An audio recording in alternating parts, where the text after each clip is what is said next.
This does not mean a life of asceticism and austerity and aloofness or sadness. This means a life of accomplishment in joy and gladness, where all sorrows, all pain are banished forever. Then, in a lighter and more whimsical mood, he said, "You have expressed a desire to see and know. The desire is no sooner expressed than it is fulfilled.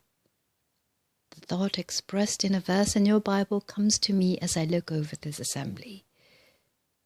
Where 2 or 3 are gathered together in my name, there will I be also." How often that verse has been looked upon as a mere play upon words, instead of being applied and made really true. The great error you have made with Jesus' teachings is you have consigned them to the dim and misty past, looking upon them as mythical and mystical, pointing to something that may be gained after death, instead of knowing that they can be applied in the daily lives of all, right here and now, if you will.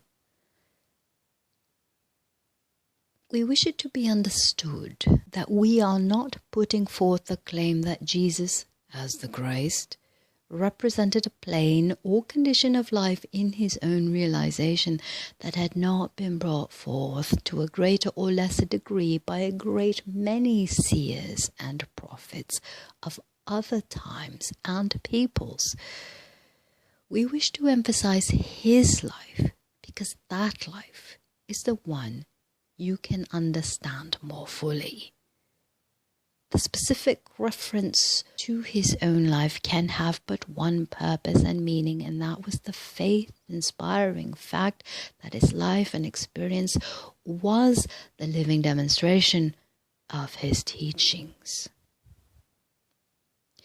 The speculative dogma of vicarious atonement, which has biased Christian thought for centuries, cannot be charged to the author of the Sermon on the Mount or the parable of the Prodigal Son.